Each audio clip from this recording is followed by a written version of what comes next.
Good morning, everyone. Thank you for joining us. For this session, Summit is proud to partner with Ameritas. Today's topic is keeping your business alive, and we'll focus on succession planning and deriving the most value of your business. We do have the Q&A feature available, so you can submit your questions through that option. If there's time at the end of this session, those questions will get addressed. There is also the opportunity to send any questions via email to us, and you can do so at marketing@yoursummit.com.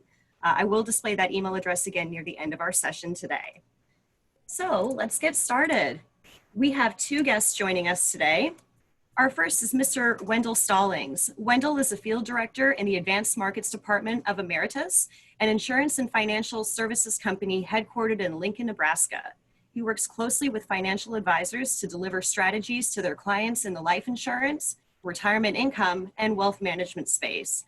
Wendell holds a certified financial planner, chartered life underwriter, and chartered financial consultant designations, and has been a featured speaker for the Society of Financial Service Professionals and Financial Planning Association. Our next panelist is Rick Christy. Rick is the Executive Vice President for Individual Insurance Services. With 40 plus years in the insurance industry, Rick specializes in the areas of estate planning, business continuation planning, executive benefits, non-qualified retirement planning, tax-deferred annuities, and personal life, long-term care, and disability coverage. Rick has served on the board of directors of several industry organizations and is a past president of the Texas District Exchange Clubs and the Exchange Club of Lake Highlands, and the past president and current board member of the Wayback House Incorporated in Dallas, Texas. Now I will hand the session on to Rick, and he will begin our session. Well, thanks, Megan. And good morning to everyone. Thanks, everyone, to be with us today. It's certainly a privilege for us to be able to share this time with you. Wendell, with all that we're going through with COVID-19 and everything else in our world, this topic, keeping your business alive, seems to be more relevant than ever. Lots of issues have come to the surface. Tell us what specifically you're talking about with the phrase, keeping your business alive. Well, thank you, Rick. First of all, thank you for having me here today. It really is it's a real treat to be able to put on this podcast and this actual video webinar for your listening audience. I guess really to start, what I'd like to do is to share a story, and it's really the story of one of the richest men in the world in his heyday, and he was Aristotle Onassis. Now, Aristotle Onassis was a shipping magnate from Greece, and of course he was noted also for his marriage to Jacqueline Kennedy. She was the widow of President John F. Kennedy. What is less well known, however, is the tragic death of his two children, which effectively put an end to the family business side of the dynasty. See, his son Alexander died in a plane accident in 1973 at the age of 24. And at the time, he was head of a subsidiary of Olympic Airways, and that was the Greek national airline that his father had owned. Now, Alexander's death led his father to start grooming his sister Christina to take over the family business. But unfortunately, Aristotle himself died 2 years after his son, and there was no formal handover that ever took place.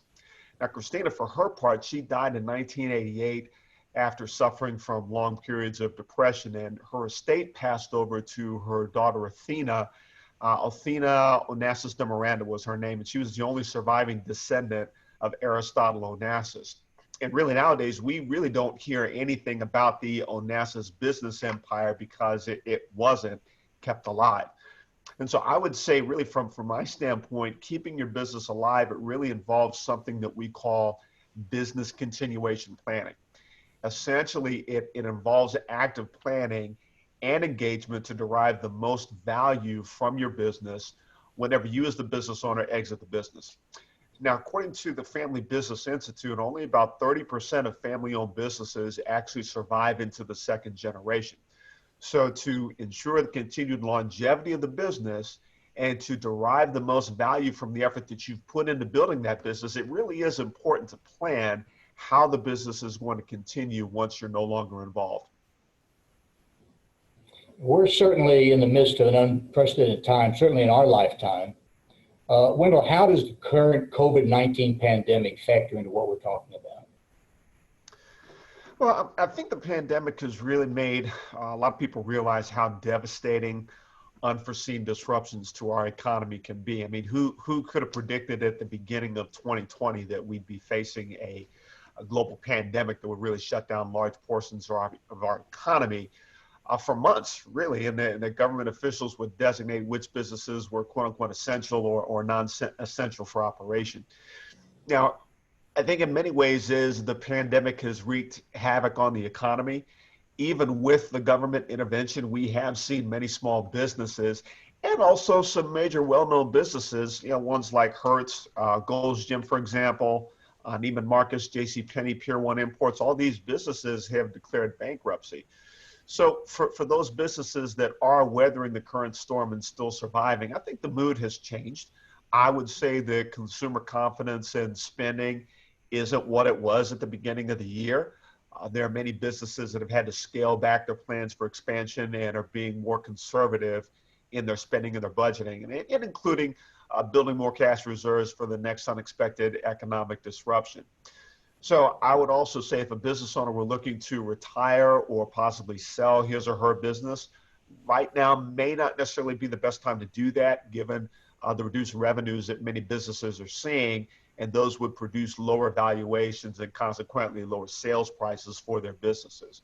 So I'd say as a general course, the current environment is causing small business owners to weigh their options more carefully and to exercise more caution with their business operations overall.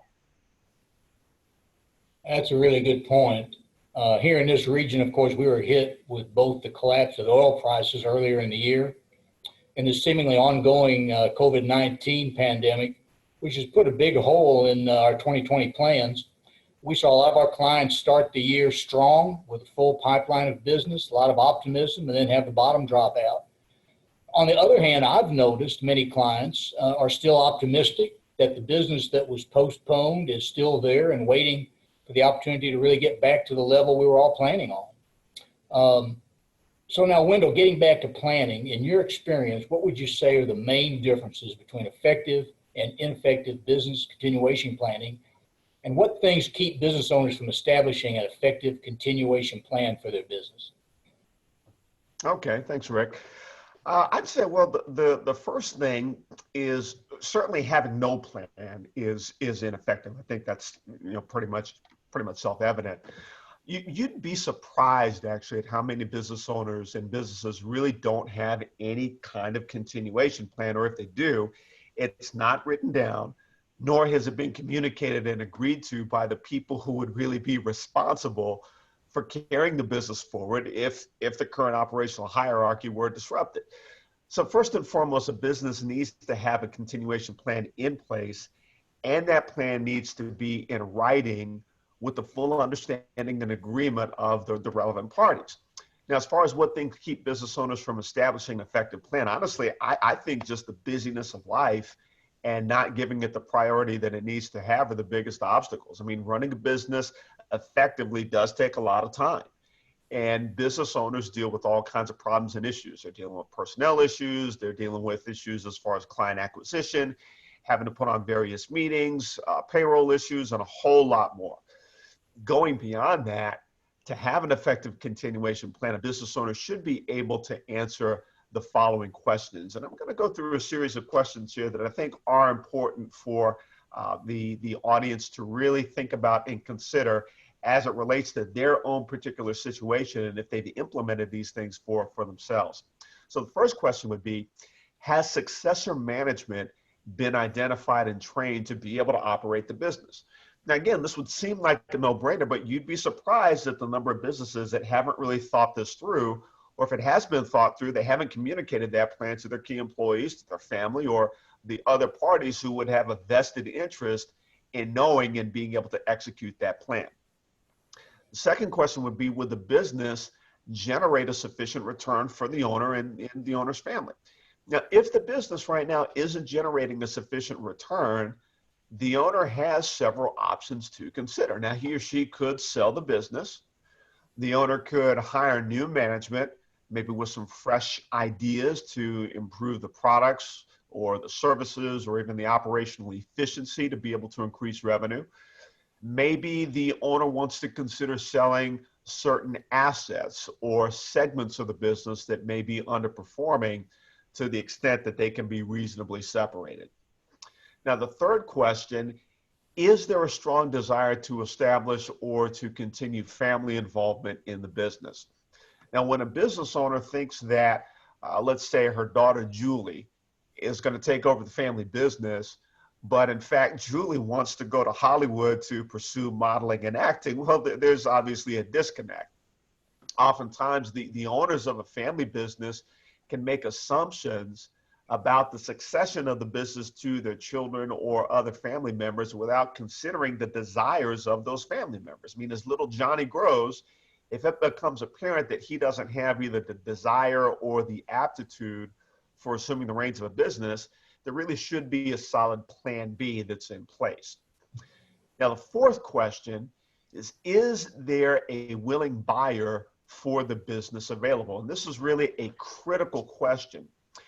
Most small businesses don't have stock that trades on a national exchange. So it's not like there's an already established market for selling that business interest. Now, this being the case, it's really incumbent on the business owner to find a buyer for the business. And that could be another family member, could be a business partner, might be a key employee in the business. It could even be a competitor or venture capitalist or even some other potential buyer. The fifth question, and this is really also a key question as well, is how much is the business worth? Now, often when a business owner gets this question, the answer won't be based on an objective appraisal by a third party, but rather by the owner's own perception. You know, they'll say, well, you know, I think the business is worth such and such amount. Then you get the question, well, what's the basis for that figure? And they'll come back and say, well, I just think that's how much I should be able to get for the business. I mean, sometimes that's really how the conversation goes. So what I mean to say is that pulling the number out of thin air usually doesn't give a realistic view on what the business is worth. This approach can lead a business owner to either overestimating or as well underestimating the value of the business. And really the real danger of not having a third-party appraisal is that it puts the business owner in a position of weakness when they're entering into any kind of a discussion about the outright sale of a business or establishing any kind of a buy-sell agreement. There are venture capital firms that often will look to buy businesses at a discount to improve their prospects of a healthy return on their investment. So a lot of times I like to think of it in terms of buying a house. So Rick, let's say that your house is worth $500,000. And if I come to you and I offer you $300,000 in cash for your house, would you accept that deal? No. Okay, well, why not? Hey, we're talking $300,000 cash. Why wouldn't you take that deal? Well, if my house were worth $500,000 and you offered me $300,000, I'd be selling it to you for 40% less than it's really worth. Not a very good deal. No, exactly. Now, here's the thing. What if you didn't know that your house was worth $500,000? What if you were in a bind and you needed cash, but you thought that your house was worth $200,000? And then you get an offer of $300,000. In those circumstances, that cash offer might sound attractive. The point is, by knowing the value of your house, you keep yourself from being taken advantage of and being susceptible to lowball offers. And the same principle applies to a business. Now, for a business owner, knowing the value of your business puts you in a position of strength in being able to negotiate a sales price for your business, and you won't be susceptible to these types of lowball offers that oftentimes are put out there. That's a really good analogy, Wendell. And we have a special program regarding business valuation services. Can you tell our listeners about that? Yeah, absolutely. I'm actually glad you mentioned that. Yes, we do have a special partnership with a third-party business valuation firm called Marshall & Stevens. They are experts in the business valuation space and have been operating since 1932. Normally, a third-party valuation can cost anywhere from $5,000 upward, depending on the amount of work involved in calculating the business's value.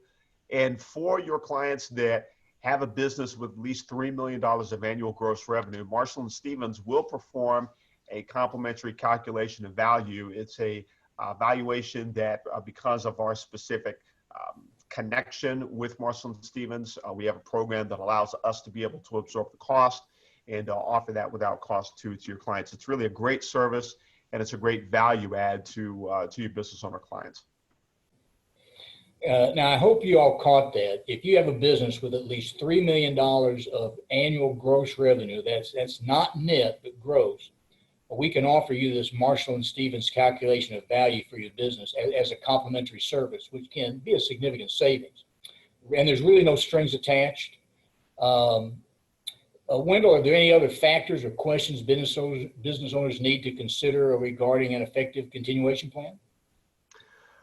Rick, yes, I'd say that there are a couple more questions I think should be looked at. I'd say one additional question would be, how is the business going to be disposed? And what I mean by that is, will the business be sold at some point? Will the business maybe be gifted to children? Will the business owner simply find someone to manage the business and still retain ownership while receiving income from the business? Really, in every case, the business owner at some point is going to exit the business. And we joke about this. We say everybody's going to exit their business at some point, whether vertically or horizontally. But it's true. Everybody's going to exit the business at some point. So planning for this eventuality is going to help ensure a smooth transition and retention of business value. And then I would say the last thing, in the event of the sale or in the event of a sale, of any type of a potential sale, do the key employees have incentives to stay and work for the new owners? I mean, if it's me, if I'm buying a business and I don't know or don't have any assurance that the key employees are going to stay on board after I take over, I would really have to think hard about that arrangement before I would go into that deal. I mean, at the very least, I'm most likely going to offer less for the business than I would if the key employees had some type of either some type of golden handcuff or some other incentive to remain in the business, or I would likely have some type of earn-out provision as well, where that previous owner would still be involved and remain in the business before I could feel comfortable about completely going through with the sale. Okay, well, those are a lot of great points for a business owner to consider in formulating a business continuation plan. Let's shift things just a bit. Can you tell us a little about the role of a buy-sell agreement in this type of planning and why it's important? Yeah, absolutely. First, let's make sure everyone understands what a buy-sell agreement is. It's an agreement that legally binds a party to buy the business and also binds another party to sell the business when a specified event occurs. There is an attorney that drafts the agreement, and it spells out the events that can trigger the execution of that agreement. And some of these triggering events can include things like death, disability, retirement, divorce, and even attachment of the owner's property by creditors. In addition to legally binding the parties to the agreement to sell and buy the business, a buy-sell agreement also creates a ready-made market for the business. As I mentioned before, most small businesses don't trade on a public stock exchange, so finding a willing buyer and striking a deal to sell the business can take an extended period of time without a buy-sell agreement already in place. Now, another benefit of a buy-sell agreement is that it usually establishes a value for the business or some type of formula or other methodology that can be used to determine the business's value for a sale. To make sure the buy-sell agreement correctly reflects the current value of the business, it should be reviewed regularly, and it should be updated as needed to reflect the proper value. Wendell, in your experience, what would you say, what percentage of small businesses have a buy-sell agreement? Yeah, that's a good question. I've seen some different statistics on this. One study that was done a few years ago by Highland Capital Brokerage cited that 21% of small business owners had a buy-sell plan in place in the event of the owner's death, and only 13% of small business owners had a buy-sell plan in place for disability. I would say from what I've seen in talking to business owners, that sounds about right to me. But here's the real kicker, though. it's not enough to have a buy-sell agreement in place if there's no funding mechanism for the agreement. Now, the agreement itself, it creates the legal liability for one party to buy and another party to sell the business interest when a specific triggering event occurs. However, the buy-sell agreement in and of itself is a separate item from the funds that are actually going to be used to buy the business. Now, there are a number of business owners who make the mistake of executing a buy-sell agreement without the appropriate funding vehicle to make that agreement effective. So think of it this way. If you're an auto manufacturer and our illustrious Environmental Protection Agency, the EPA, let's say they come out with some type of new regulation about reduced emissions from automobiles, and to meet the new regulations, you may have to make changes to the design of your vehicles. And that may include materials that you're using in the manufacturing process. Maybe you'll need to change some assembly procedures or some elements within the physical plant itself. Now, whatever changes are going to be required, it's likely going to cost your business additional money to be able to make these changes. So let me ask you, Rick, in this scenario, does the government give you or give a business extra money to be able to meet these new regulations? Nope, I don't believe they do. Yeah, and you'd be right in saying that. Here's the thing. In this situation, the scenario, the picture I've painted here, the government creates a mandate for the auto industry, but the auto manufacturer doesn't receive more money from the government to comply with the regulation. The auto manufacturer most likely is going to pass down the increases in the manufacturing and other costs to the consumer, making their vehicles more expensive. And in this situation, the auto manufacturer has to figure out how to comply with the new regulations while at the same time dealing with the added costs and even possible decline in sales due to the vehicle's higher price. Now, in a similar fashion, a person that's legally required to buy a business without the money in hand to be able to do so has to scramble to figure out how to buy the business or to obtain favorable financing on short notice. And what's worse is that he can't pass that cost on to somebody else. Now, the situation can be avoided by having the funding in place when the buy-sell agreement is established. Okay, so if this is the case with a buy-sell agreement, what are some of the options a business can employ for funding? So yes, there are a number of options that a business can utilize to fund a buy-sell agreement. Some of the more common methods include using cash. Business can use some accumulated assets that may be within the business or even a specific sinking fund. I would say loans are also an option. In some cases, a business is bought using installment payments. But I would say that by far the most common and the most efficient way of funding a buy-sell agreement is through insurance, whether it's life insurance and or some type of life insurance and disability buyout combination.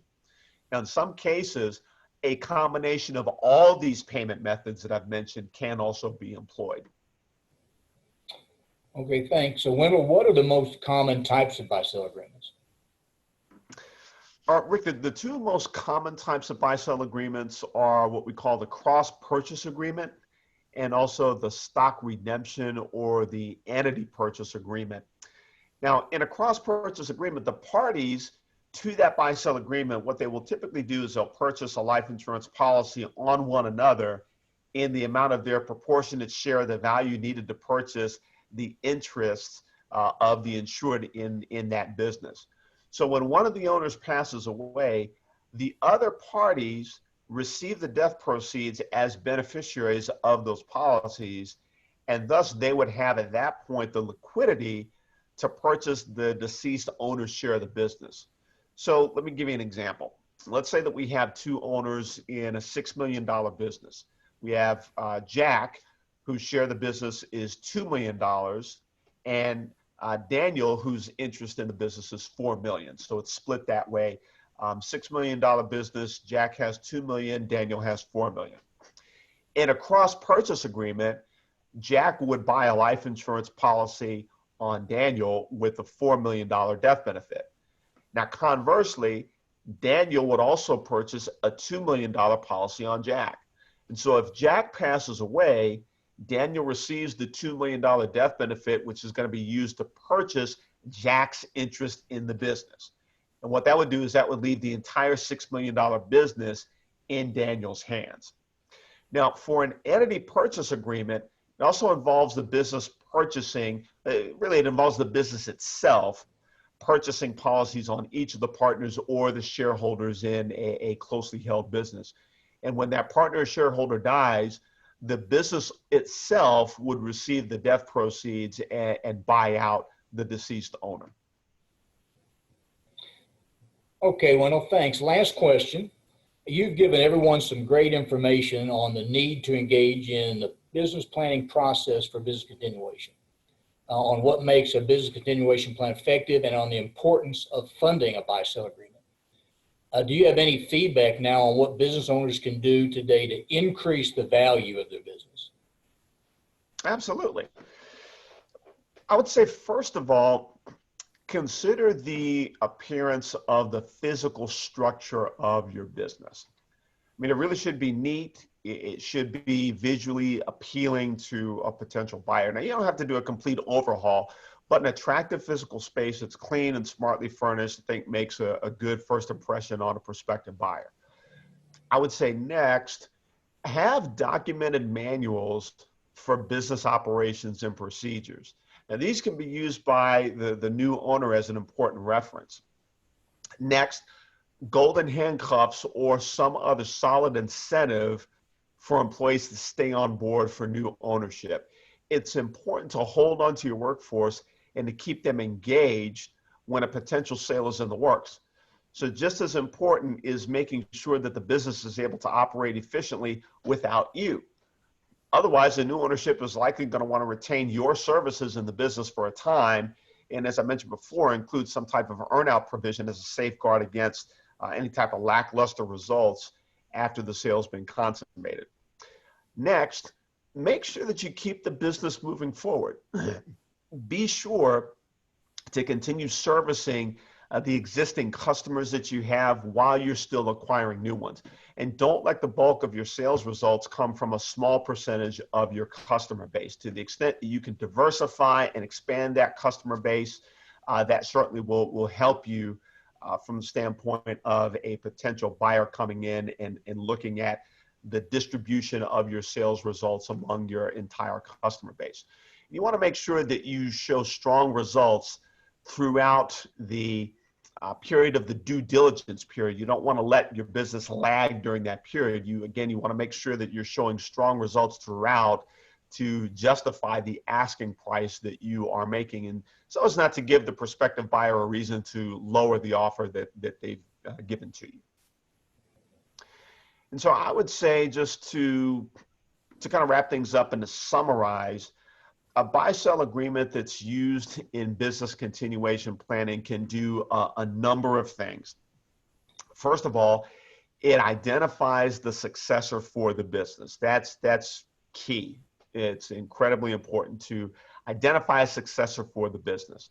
Second, it also legally binds the parties to buy and to sell that specific interest in the business. And next, it defines the events that actually trigger the execution of that buy-sell agreement. Fourth, in addition to that, it creates a market for the business. Fifth, it establishes the value of that business or some type of a formula or some other methodology that's used to determine the business's value. Now, it should also incorporate a funding mechanism to make money available to purchase the deceased owner's interest in the business. And also prevents and it preserves the business's value, and it averts a forced sale, which is a terrible thing. I mean, any of you who may have seen situations where someone passes on unexpectedly, a lot of times you may see it in real estate, but it happens in business as well. When there's a forced sale, people usually receive pennies on the dollar for really what that asset is worth, and that happens to a business as well.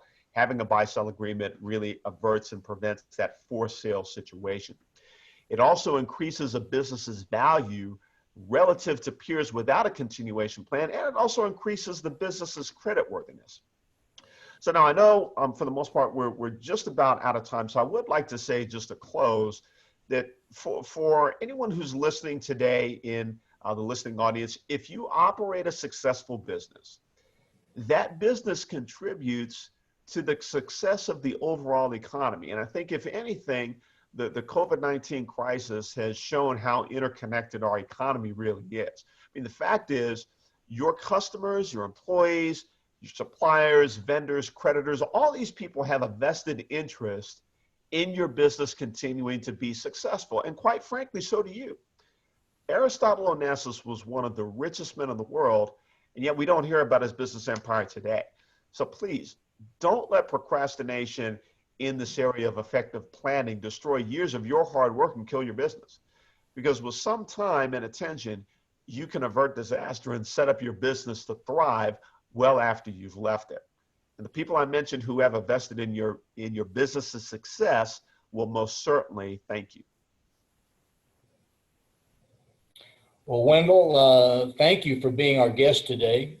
We certainly appreciate the insights you've given us on this very important topic.